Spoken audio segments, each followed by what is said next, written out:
Amari Cooper is a Cleveland Brown. Oh, no. This is not a nightmare. Okay. This is. You're not sleeping. Amari Cooper traded to the Cleveland Browns. Let's talk about how this impacts his dynasty value and if we want him, if we see value in him, where we might take him in startups. So the first thing we're going to talk about, Badake, is how this might have changed our rankings, okay?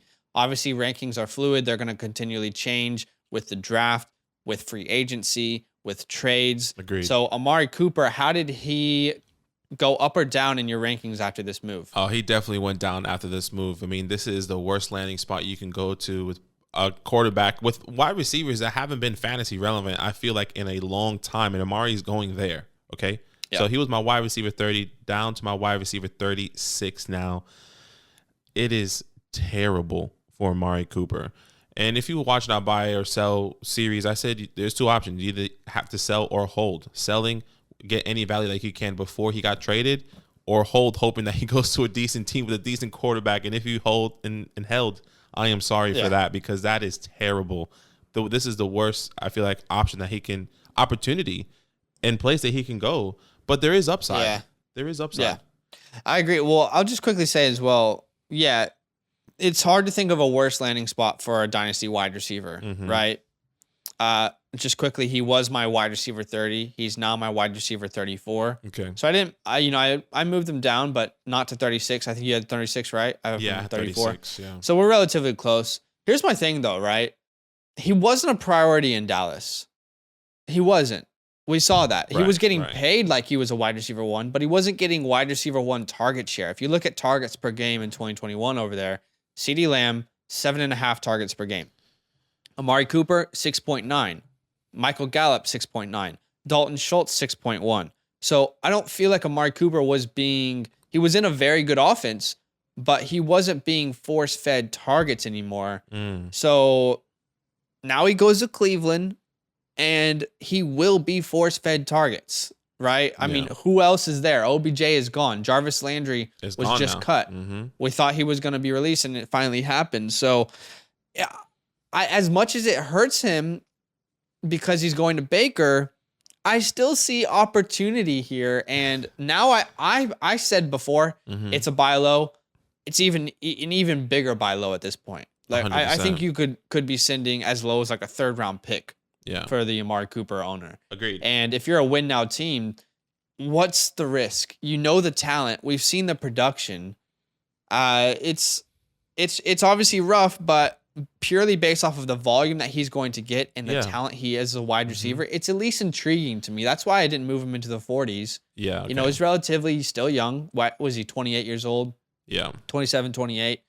So he's still in the prime of his career as a talent. I think situation's not good. Yeah, and I think that's the thing. The situation could change. There's a lot of people in our community ask me, "Hey, what are you going to do with Amari now? What are you going to do with Amari?" I was like, "Well, you can either sell and get nothing for him, or you can maybe hold out for a year." There's already talks that Baker Mayfield could be getting traded. The Browns are listening to trades for Baker Mayfield. So if Baker Mayfield is gone before the season even starts, hypothetically, Deshaun or whatever the case may be, they just go with a rookie quarterback.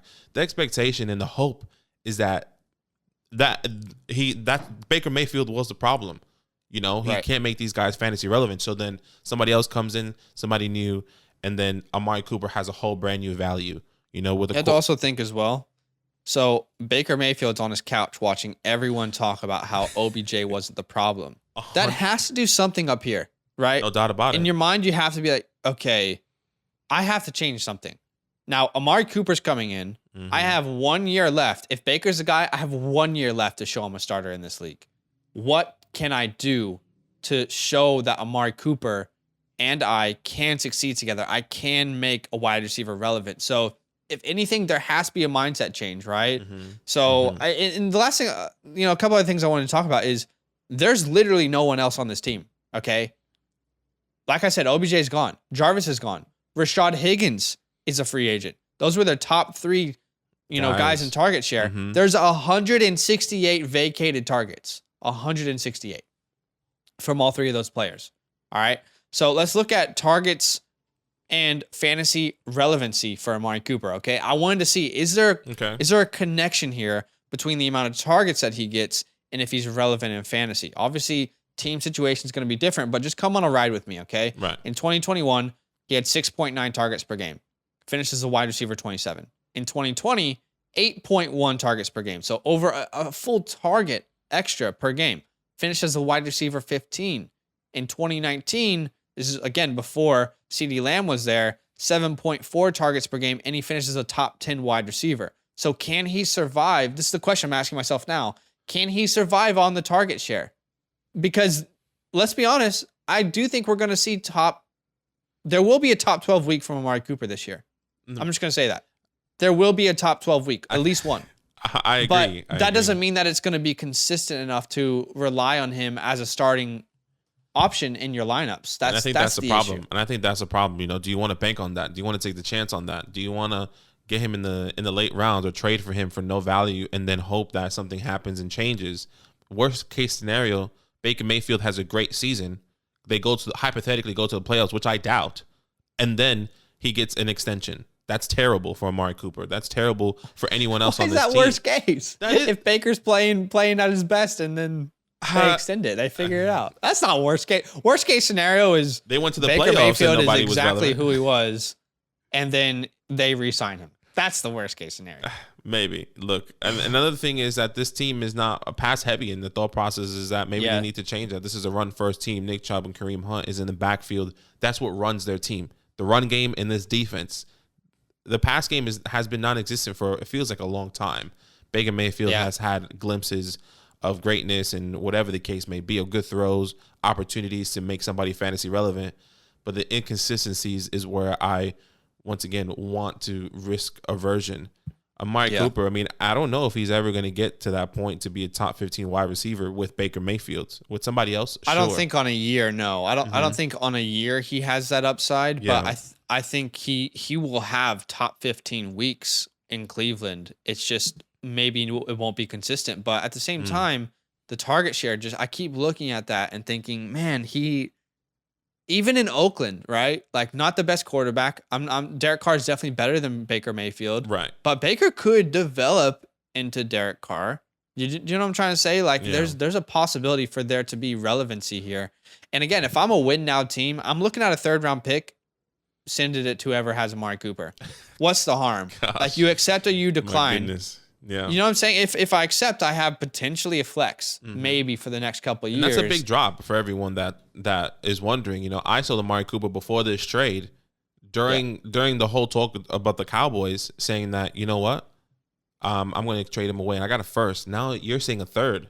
That's a tremendous drop. Well, I think when we did that video, I said whoever sent you a 1st doesn't know what they're doing, though. To be fair, like, the firsts weren't being thrown around for Amari. Let's be honest. Maybe. I think it was the 2nd round pick, and now it feels like late 2nd, early 3rd. Right. Yeah. But man, it's tough. And you know, the other thing I was considering, has he done it before? And he has done it before, right? I mean, he's coming into Cleveland. He has proven production. 5 years, over 1,000 receiving yards, averaging 6.5 touchdowns per year on his career. So he's done it before, but so had OBJ when he came into Cleveland. This is where wide receivers go to die sometimes. Again, if you're a win now team, what could hurt you? Sending a third, see what happens. Where are you comfortable taking him in startups though? If we're talking startup drafts, what round are we looking at? Yeah, startup draft once again. If you in our mock drafts, I kind of went based off that. He was going around the 7th to 10th round, 7th, 8th, 9th, 10th round. I think 8, 10 feels good. I think around there still feels comfortable with everything you've been saying with the targets share and everything. You know, the thought process is that he's going to get targets.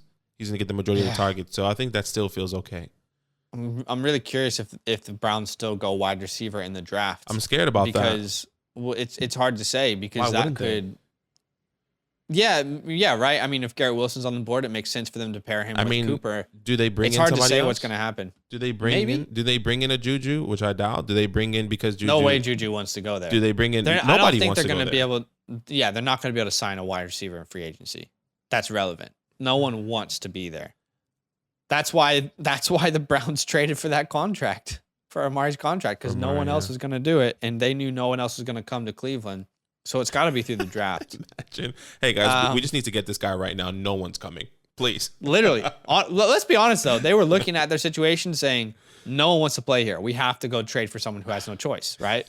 So the last thing I wanted to say is, would you rather have Amari Cooper or Michael Gallup? Michael Gallup. Forward? It's interesting. There's no doubt it's Michael Gallup because Michael Gallup's connected to a quarterback that he already has chemistry with. He's connected to a high-powered offense. This team throws the ball a lot, where the Browns and Amari Cooper, they're in a run-first team. You know, Zeke is not the way he was before. Tony Pollard's probably going to come in and probably be a pass-catching guy. But okay, let me put another scenario out there. The Cowboys draft a wide receiver in the first round, and the Browns do not. Like, this is their wide receiver room. Does Amari now become the more valuable option? I think he definitely does. Yeah. So things could change is all I'm alluding to. 100%. Things could change. No doubt about it. All right, guys, let us know. How do you feel about Amari Cooper? Me, again, I'll say it one last time. If you're a win now team, what's the harm here? Like, it's going to cost you nothing. Yeah. Comment down below. Let us know what you think. Yo, what's good? Thanks for watching. We got a lot more videos. A lot more. If you want more videos. Watch it. You can also subscribe. Right now. If you want to. You need to. And lastly, don't forget that you can sign up to support the show and get exclusive content by going to patreon.com/fantasylandfam.